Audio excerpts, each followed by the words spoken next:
@दी growth classes के YouTube channel पर आपका स्वागत है। जो लोग फर्स्ट बार इस वीडियो को देख रहे हैं, फर्स्ट बार इस चैनल को देख रहे हैं, @दी ग्रोथ क्लासेस वाले चैनल को देख रहे हैं, वो सबसे पहले इसे सब्सक्राइब कीजिए। वीडियो अगर आपको पसंद आ रहा है उसे ध्यान से देखिए। उसमें आपकी काफ़ी जनरल साइंस की जो है वो इम्पोर्टेंट चीज़ें जुड़ी हुई है और लगभग सभी सिलेबस में ये एल्डिहाइड व कीटोन अपने पास है। और अगर आपको वीडियो पसंद आता है तो उसे अपने दोस्तों में लाइक और सब्सक्राइब कीजिए, शेयर भी कीजिए उसे। ठीक है, देखिए स्टार्ट करते हैं हम। एल्डिहाइड और कीटोन जर्नल साइंस का है, सभी के काम का है, सिलेबस में भी है, काफ़ी लोगों के बीएससी में भी है और अपने 11th-12th में भी एल्डिहाइड और कीटोन का कुछ पार्ट है। चलिए स्टार्ट करते हैं। सबसे पहले हम एल्डिहाइड और कीटोन की बात करें तो दोनों में एक चीज कॉमन है कि दोनों में कौन सा ग्रुप आता है, C डबल बॉन्ड O, जिसे हम कौन सा ग्रुप कहते हैं, कार्बोनिल। कार्बोनिल या इसी को क्या कहा जाता है, ऑक्सो। कार्बोनिल या इसी को क्या कहा जाता है, ऑक्सो कहा जाता है। ठीक है, कार्बोनिल या ऑक्सो हमने इसको नाम दिया, लेकिन अब इसमें एल्डिहाइड और कीटोन कैसे होगा कि अगर हम कार्बोनिल समूह की एक वैलेंसी पर, हमारे पास दो वैलेंसी है, एक वैलेंसी पर हम कौन सा समूह जोड़ दें, H जोड़ दें, तो हमारे पास क्या कौन सा ग्रुप बना, CHO। तो इसे तो क्या कहा जाता है, एल्डिहाइड। और एल्डिहाइड हमेशा कहाँ होगा, सिरे पर, सदैव कार्बन श्रृंखला के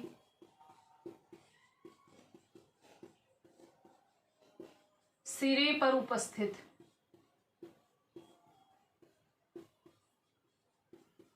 सदैव कार्बन श्रृंखला के सिरे पर उपस्थित। ठीक है, सिरे का मतलब कॉर्नर पर, या तो सबसे फर्स्ट में आएगा या सबसे लास्ट में, या तो फर्स्ट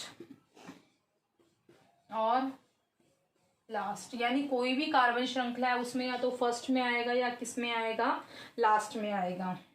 अगर हम दोनों कार्बोनिल समूह की जो फ्री वैलेंसी है, यानी जो कार्बन की वैलेंसी पर, अगर दोनों पर हम क्या जोड़ दें, एल्किल ग्रुप जोड़ दें, तो ये हमारा क्या बन जाएगा, कीटोन। और कीटोन जो है सदैव कार्बन श्रृंखला के मध्य में स्थित होते हैं, मध्य में स्थित होते हैं। ठीक है, क्लियर हो गया। मध्य में क्यों स्थित होते हैं, क्योंकि इसमें दोनों तरफ क्या जुड़े हुए हैं, एल्किल समूह जुड़े हुए हैं। इसका मतलब ये दोनों तरफ कार्बन से घिरा हुआ है, तो ये हमेशा कहाँ आएगा, सेंटर में। तो इसको हमने क्या कहा कि कार्बोनिल या ऑक्सो, दोनों में कौन कॉमन है, कार्बोनिल कॉमन है। कार्बोनिल की एक वैलेंसी पर अगर हम H जोड़ दें, ठीक है, तो किसका निर्माण होगा, एल्डिहाइड का। और दोनों पर एल्किल समूह जोड़ दिया जाए तो किसका निर्माण होगा, कीटोन का। ठीक है, ये तो बात हुई एल्डिहाइड और कीटोन की। एल्डिहाइड हमेशा कार्बन श्रृंखला के एंड में, यानी आप फर्स्ट में होंगे या फिर लास्ट में, यानी कॉर्नर पर होंगे। और कीटोन जो है वो कार्बन श्रृंखला के कहाँ होंगे, सेंटर में होंगे। इसके बाद हम बात करें इनकी नाम की, नॉमिनिक्लेचर। नॉमिनिक्लेचर यानी नामकरण की हम बात करें, ठीक है, नामकरण की हम बात करें तो हमने दो चीजें पढ़ी इसके अंदर, एक हमने पढ़ा एल्डिहाइड और एक हमने क्या पढ़ा, कीटोन।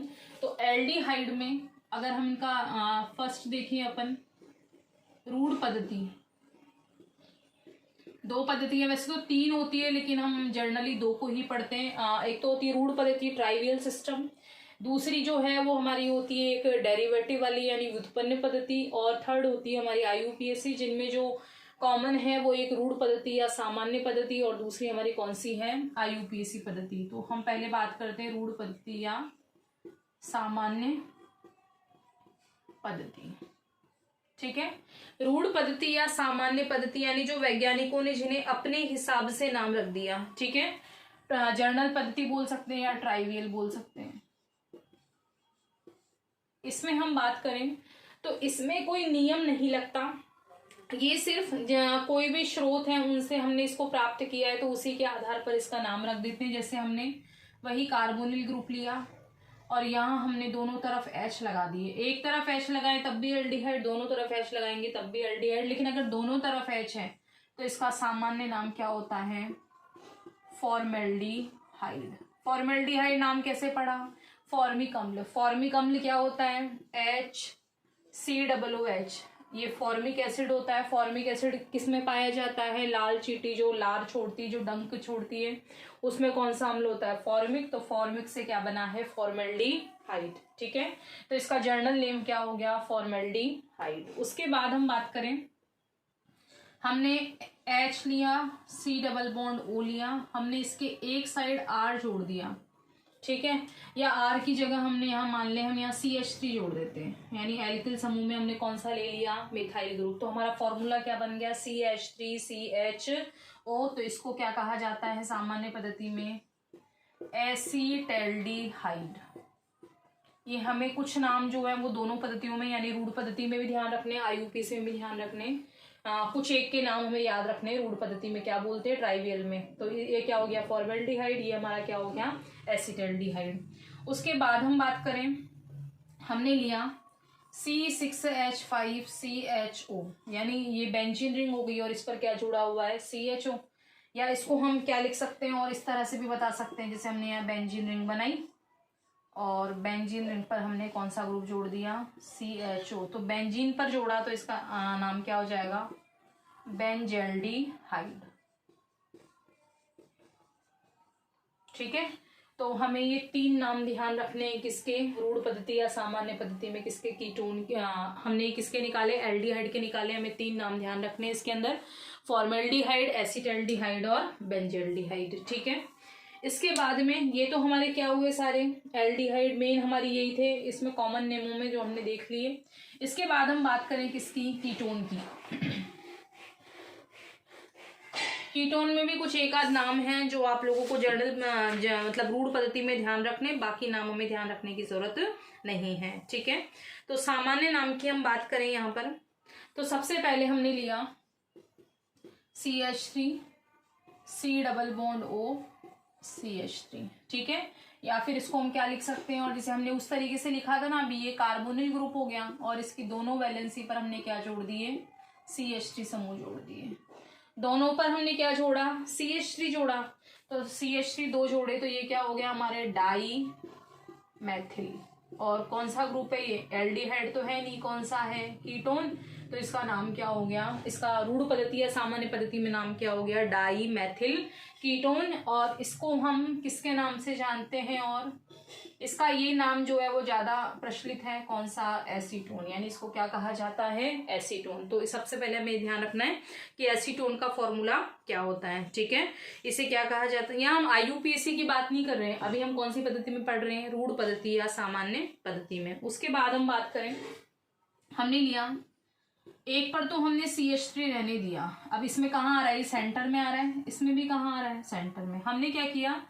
एक CH3 को हटाकर उसकी जगह हमने इथाइल ग्रुप जोड़ दिया। इथाइल ग्रुप क्या होता है? C2H5। तो C2H5, या तो हो डायरेक्टली हम C2H5 लिख सकते हैं या क्या लिख सकते हैं? CH2CH3। अब अगर हम यहाँ पर अल्फाबेटिकल ऑर्डर में देखें, यानी अंग्रेजी वर्णमाला के क्रम में देखें, तो एक ग्रुप है हमारा इथाइल, एक ग्रुप है मिथाइल। तो इथाइल की स्पेलिंग कहाँ से स्टार्ट होती है? ई से, और मिथाइल की स्पेलिंग कहाँ से स्टार्ट होती है? एम से। तो अल्फाबेटिकल ऑर्डर में पहले किसका नाम आएगा? इथाइल का। तो हमारा यहाँ नाम क्या हो गया? एथिल। और साथ में क्या जुड़ा हुआ है? मैथिल। दोनों किस पर जुड़े हुए हैं? कीटोन पर। तो इसका नाम क्या हो गया? एथिल मैथिल कीटोन हो गया। ठीक है, उसके बाद हम एक और एग्जाम्पल की यहाँ बात करें, जैसे दोनों साइड अगर हम क्या जोड़ दें? इथाइल ग्रुप जोड़ दें, तो हमारा क्या हो गया? CH3 CH2 C double bond O CH2 CH3। तो ये हमारा क्या हो गया? दोनों तरफ कौन से ग्रुप है? इथाइल है। जब दो एक जैसे हो तो क्या लगा देते हैं? डाई। जैसे हमने यहाँ लगाया था, दो एक जैसे थे तो डाई, तीन एक जैसे हो तो ट्राई, टेट्रा, पेंटा, इस तरह से चलता है। तो इसका नाम क्या हो गया? Die ethyl ketone. तो हमने आज बात की कि एल्डिहाइड और कीटोन किसे कहते हैं और उनकी कौन सी पद्धति की बात की? रूढ़ पद्धति या सामान्य पद्धति की। नेक्स्ट क्लास में हम यहाँ बात करेंगे किसके बारे में? इन दोनों की IUPAC, यानी जो एल्डिहाइड और कीटोन हमने स्टार्ट किया उसकी IUPAC पद्धति में किस तरह से उनके नाम होते हैं, और उसके बाद की उसमें मेथड्स ऑफ प्रिपरेशन, यानी हम एल्डिहाइड और कीटोन को किस तरीके से बना सकते हैं। ये आपकी बहुत जर्नल चीज़ें हैं और जर्नल एग्जाम में काम आने वाली चीज़ें हैं। इन्हें जो चैनल को पहली बार देख रहे हैं या जिन्होंने अभी तक सब्सक्राइब नहीं किया है तो पहले आप चैनल को सब्सक्राइब कर दीजिए। और अगर आपको वीडियो पसंद आ रहा है तो उसे लाइक और अपने फ्रेंड्स वगैरह में इसको शेयर कीजिए। Thank you so much.